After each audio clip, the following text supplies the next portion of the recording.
Everyone. So আগের এপিসোডে আমরা ডিসেন্ট্রালাইজড ফাইল সিস্টেম বা আপনার আইপিএফএস এর আর্কিটেকচার ব্রেকডাউন করেছি, রাইট?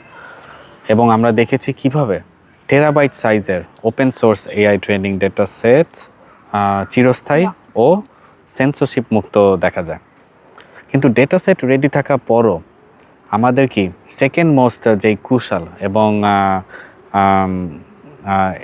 লাইক এক্সপেন্সিবল যেই এলিমেন্টটা আছে সেটা কি আপনাদেরকে একটু বোঝা লাগবে। ওকে, সো উইচ ইজ আপনার কি কম্পিউট পাওয়ার, বা সহজ কথা আমি যদি বলি জিপিইউস। ওকে, সো আপনি যদি কারেন্ট এআই রেভলিউশনের দিকে তাকান, পুরা ওয়ার্ল্ড কিন্তু এখন কি একটা কি মারাত্মক একটা ক্রাইসিসের মধ্য দিয়ে যাচ্ছে, রাইট? যাকে আমরা কি বলি the global GPU crisis. So এনভিডিয়ার একটা এন্টারপ্রাইজ আপনার কি H100 বা B200 চিপের দাম এবং কি আপনার ক্লাউড কস্ট কিন্তু স্কাই রকেটিং হয়ে যাচ্ছে, রাইট? এবং এই কারণে কি হচ্ছে, আপনার ছোট ছোট এআই স্টার্টআপ এবং কি যেসব ডেভেলপাররা আছে তারা কি আপনার মডেল ট্রেন বা আপনার ফাইন টিউন কিন্তু করতেই পারছে না। সো আজকে আমরা ডিসকাস করব একদম মডার্ন কম্পিউটার ইনফ্রাস্ট্রাকচারে সবথেকে হট এবং কি আপনার হাই সিপিএম যেই ট্রেন্ড, উইচ ইজ আপনার ডিপিন বা আপনার কি ডিসেন্ট্রালাইজড ফিজিক্যাল ইনফ্রাস্ট্রাকচার নেটওয়ার্কস নিয়ে খুবই ইম্পর্ট্যান্ট। সো আশা করি পুরো ভিডিওটা আপনারা মনোযোগ দিয়ে শুনবেন। ওকে, সো আমরা এখানে কিন্তু আমরা কোনো হাইপোথেটিক্যাল আমরা কোনো কয়েন মাইনিংয়ের গল্পে কিন্তু আমরা যাচ্ছি না। আমরা একজন এমএলঅপস বা আপনার ক্লাউড আর্কিটেক্টের চোখ দিয়ে আমরা আজকে দেখার চেষ্টা করছি যে কীভাবে বিশ্বজুড়ে অলস পড়ে থাকা লাখ লাখ আপনার গেমিং জিপিইউ বা আপনার ডেটা সেন্টারের কম্পিউট নোটগুলোকে আমরা কি একটা ইউনিফাইড ডিসেন্ট্রালাইজড ক্লাস্টারে আমরা কি রূপান্তর করতে পারি। ওকে, এবং আমাদের যে কোর এআই ইন্টারসেকশন আছে, যেটা কি এখানে কিভাবে এটা ছড়িয়ে আছে, রাইট, ছড়িয়ে ছিটিয়ে আছে, সেইটা নিয়েও আমরা আলোচনা করব যে কিভাবে আপনার এই যে আপনার ছড়িয়ে ছিটে থাকা বিভিন্ন নোডের ছোট ছোট জিপিইউগুলোকে একসাথে পুল করে কিভাবে আমরা একটা কি বড় লার্জ ল্যাঙ্গুয়েজ মডেলের ডিস্ট্রিবিউটেড ট্রেনিং এবং কি আমরা একটা ইনফারেন্স পাইপলাইন আমরা সাকসেসফুলি রান করতে পারি। ওকে, সো আজকে আমরা এগুলো নিয়ে আমরা আড্ডা দিব। ওকে, সো আমি নাফিস পারলিং, আশা করি আপনারা আমাকে চিনেন। আমি মেশিন লার্নিং, এআই এগুলো কনসেপচুয়াল এবং আর্কিটেকচারাল ভিডিও বানাই। সো আপনারা যদি নতুন হয়ে থাকেন, আপনাদের সবাইকে স্বাগতম। So let's start. হ্যাঁ, সো আশা করি হ্যাঁ আপনারা আগের ভিডিওগুলো অবশ্যই দেখে এসেছেন, কারণ এটা অলরেডি আমরা এখন অ্যাডভান্স এপিসোডে আছি। ওকে, সো আপনারা যারা প্রোডাকশন লেভেলে মেশিন লার্নিং বা ডিপ লার্নিং মডেল নিয়ে কাজ করেন, তারা কিন্তু অলরেডি জানেন যে ক্লাউড ইনফ্রাস্ট্রাকচার ম্যানেজ করা কতটা পেইনফুল। আপনি যদি AWS, গুগল ক্লাউড বা মাইক্রোসফট অ্যাজিউরে আপনি যান এবং ওখানে গিয়ে যদি একটা ডেডিকেটেড 8 ইউনিটসের NVIDIA H100 GPU এর নোড 1 ঘন্টার জন্য আপনি লিজ নিতে চান, তাহলে কি হবে একটু চিন্তা করেন। আপনাকে কিন্তু গড়ে $30 থেকে $40 পে করতে হবে। আর একটা 70 বিলিয়ন বা 100 বিলিয়ন প্যারামিটারের ফাউন্ডেশনাল LLM মডেল আপনার কি জাস্ট প্রি ট্রেন করতে এরকম কিন্তু শত শত নোড মাসের পর মাস আপনার রান করতে হয়। সো যার বিল আসে কি $1,000,000। সো এই মনোপলির মূল যে কারণ সেটা হচ্ছে আপনার এই যে আপনার সেন্ট্রালাইজড ইনফ্রাস্ট্রাকচারের যেই বটল নেকটা। সো এনভিডিয়া চিপ তৈরি করেছিল কি আপনার লিমিটেড পরিমাণে, রাইট? দেন এটা ডিমান্ড অনেক বেড়ে গেল, আর সেই মেগা চিপগুলো কি বড় বড় টেক জায়ান্টরা কি আপনার একচেটিয়াভাবে কিন্তু আগে থেকে তারা বুক দিয়ে রেখেছিল, আর এনভিডিয়া জাস্ট প্রডিউস করছিল। সো যার ফলে যেটা হচ্ছে যে আপনার ছোট কোম্পানি বা ইন্ডিপেন্ডেন্ট যেসব রিসার্চার আছে তাদের জন্য কম্পিউট পাওয়া এক প্রকার কি ইম্পসিবল হয়ে দাঁড়িয়েছিল। ওকে, কিন্তু আপনি যদি একটু ব্যাকওয়ার্ডে অ্যানালাইসিস করে দেখেন, তাহলে আপনি দেখতে পারবেন যে সারা পৃথিবীতে কোটি কোটি গেমিং পিসি কিন্তু পড়ে আছে, রাইট? এবং যেগুলোতে কি high end graphics card RTX 3090 বা 4090 বা আপনার কাস্টম জিপিইউ কিন্তু লাগানো আছে। আমি পার্সোনালি আমার জন্য ইউজ করি 4080 16GB। সো বিশ্বজুড়ে আপনার বহু ছোট ছোট ডেটা সেন্টার আছে যাদের প্রসেসিং পাওয়ারের মেজরিটি অংশই হচ্ছে কি আপনার দিনের বেশিরভাগ সময় আইডল বা আপনার অলস হয়ে পড়ে থাকে, কিছুই করে না। সো ট্র্যাডিশনাল ক্লাউড আর্কিটেকচারের এই যে আপনার ছড়িয়ে থাকা যেসব অলস বা আইডল রিসোর্সগুলো আছে সেগুলোকে একটা সিঙ্গেল পাইপলাইনে আনার কোনো মেকানিজম কিন্তু তখন ছিল না, কারণ নোটগুলার যে ওনারশিপ আছে সেগুলো আলাদা এবং তাদের নেটওয়ার্ক ব্যান্ডউইথ ডিফারেন্ট, এবং কি সব থেকে বড় কথা হচ্ছে যে তাদের মধ্যে কোনো ট্রাস্ট বা আপনার সিকিউরিটি লেয়ারও ছিল না। ঠিক এই গ্লোবাল কম্পিউট সাপ্লাই চেনে কি আপনার ডেড লকটা ভাঙার জন্যই কিন্তু আপনার তখন জন্ম নিয়েছে কি আপনার ডিপিন, ওকে, ডিসেন্ট্রালাইজড। ওকে, সো এই ডিপিন আপনার কীভাবে কাজ করে এটা আপনাদের একটু বোঝা লাগবে। ওকে, সো ইঞ্জিনিয়ারিংয়ে ভাষায় ডিপিন, ডিইপিআইএন, এটা হচ্ছে কি আপনার ক্রিপ্টোগ্রাফিক একটা ইকোনমিক্স বা আপনার কি টোকেন ইনসেন্টিভ ব্যবহার করে বাস্তব পৃথিবীর ফিজিক্যাল হার্ডওয়্যার নেটওয়ার্ককে ক্লাউড সোর্স উপায়ে বুটস্ট্র্যাপ করা, as simple as that. So render network, then for example আমি যদি দিই আকাশ নেটওয়ার্ক আছে, সো এরকম আকাশের মতো কি আপনার ডিসেন্ট্রালাইজড কম্পিউট প্ল্যাটফর্মগুলো কী করে আপনার এগুলোই কিন্তু আপনার ঠিক এই আর্কিটেকচারেই কিন্তু তারা কাজ করছে। ওকে, সো মেকানিজমটা খুব মনোযোগ দিয়ে আপনাদেরকে বোঝার জন্য আমি আপনাদেরকে রিকোয়েস্ট করছি। এখানে মাঝখানে কোনো AWS বা সেন্ট্রাল কিন্তু অথরিটি নাই।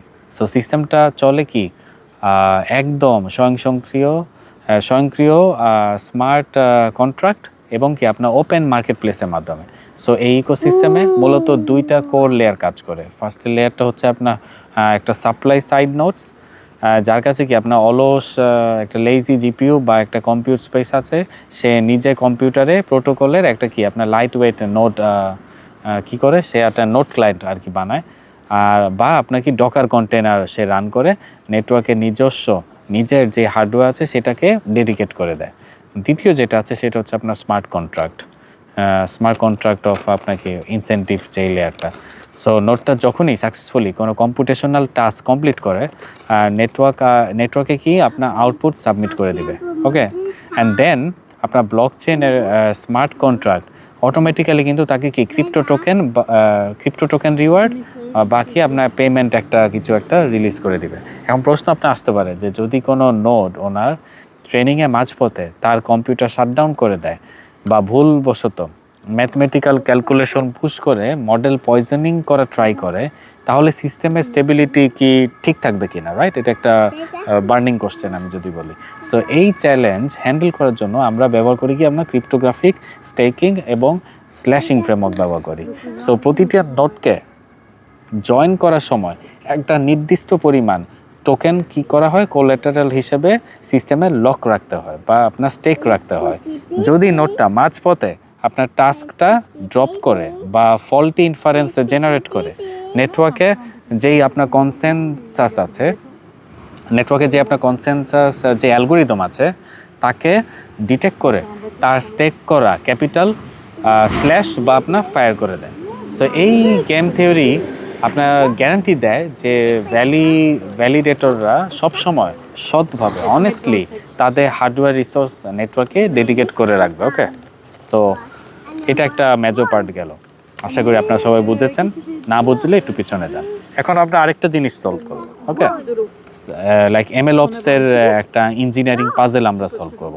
সো আপনারা যারা মেশিন লার্নিং ইঞ্জিনিয়ার তারা জানেন যে একটা ডেডিকেটেড NVIDIA সুপার কম্পিউটার ক্লাস্টারের ভেতরে যে আপনার নোটগুলো আছে যেগুলো কি আপনার একে অপরের সাথে কানেক্টেড, রাইট? এবং আলট্রা ফাস্ট যেসব আপনার NVLink বা আপনার ইনফিনি ব্যান্ড আছে সেগুলো দিয়ে কি আপনার যার স্পিড কি প্রতি সেকেন্ডে শত গিগাবাইট দেখা যায়, রাইট? কিন্তু এই ডিসেন্ট্রালাইজড ডিপিন নেটওয়ার্কে আপনার কি নোটগুলো কিন্তু কানেক্টেড থাকে সাধারণ কমার্শিয়াল ইন্টারনেটে বা আপনার কি ফাইবার অপটিক কেবল দিয়ে। Just imagine how amazing is it. এবং এখানে কি হয় আপনার যেখানে কি আপনার ল্যাটেন্সি অনেক বেশি, তাহলে আমরা নোটগুলোর মধ্যে কি তখন ট্রেনিং সিঙ্ক করবো কীভাবে, রাইট? এখানে তো সিঙ্ক্রোনাইজেশনেরও একটা ব্যাপার এসে যায়। এখন এখানে আমরা আমাদের ক্লাসিক যেই এমএলঅপস ডিস্ট্রিবিউটেড কম্পিউটেশন স্ট্র্যাটেজিগুলো আছে সেগুলোতে আমরা কি কিছু ডাইনামিক অপটিমাইজেশন অ্যাপ্লাই করি। সো এগুলো আমি কিছু আলাপ করব। সো ফার্স্টে যেটা আমরা টেকনিক সেটা আমি যদি বলি সেটা হচ্ছে আপনার ডেটার যেই আপনার প্যারালেলিজম, ওকে, বা পাইপলাইনের যেই প্যারালেলিজাইজেশন, ওকে, পাইপলাইনের যেই আপনার প্যারালেলাইজেশন, ওকে, হ্যাঁ। সো আমরা পুরো এআই মডেলটিকে একটা কি করব, আমরা সিঙ্গেল নোডে ফিট করার চেষ্টা করব। কিন্তু এটা চেষ্টা আমরা ঠিকই করব, বাট আমরা কিন্তু এটা সফল হব না, ওকে। তার মানে কি একটু বোঝার চেষ্টা করেন।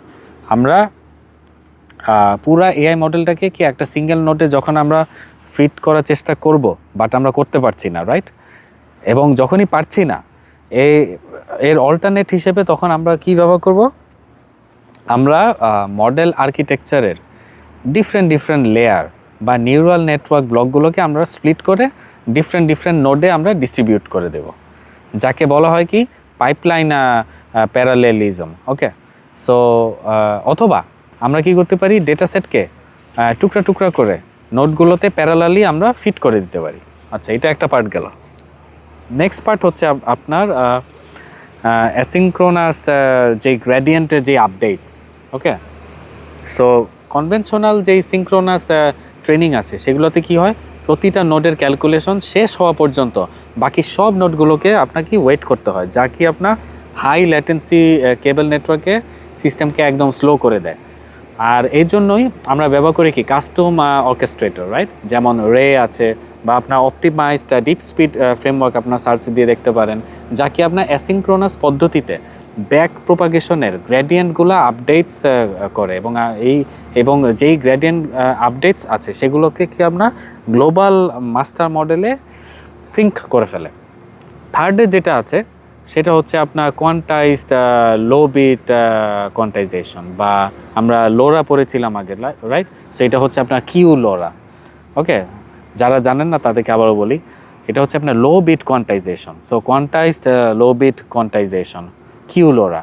সো এই মডেলের সাইজ এবং নোটগুলো মধ্যকার ডাটা ট্রান্সফার ভলিউম কমাতে কিন্তু আমরা কি 16 বিট বা 32 বিটের যেই ওয়েটসগুলো আছে সেই ওয়েটসগুলোকে 4 বিট বা 8 বিটে আমরা কোয়ান্টাইজড ফরম্যাটে আমরা কম্প্রেস করে ফেলি, যার ফলে কি হয়, আপনার সাধারণ ডোমেস্টিক ব্যান্ডউইথ কেবলেই কিন্তু আমরা গ্লোবাল জিপিইউ নোটগুলোকে অত্যন্ত এফিশিয়েন্টলি বড় ওপেন সোর্স এলএলএম যেমন লামা মডেল যেটা আছে 3.1 বা মিস্ট্রাল, এগুলোতে আমরা কি ফাইন টিউনিংয়ের কাজে কিন্তু আমরা একদম ফাইন টিউনিংয়ের কাজ আমরা কিন্তু কমপ্লিট করে ফেলতে পারি।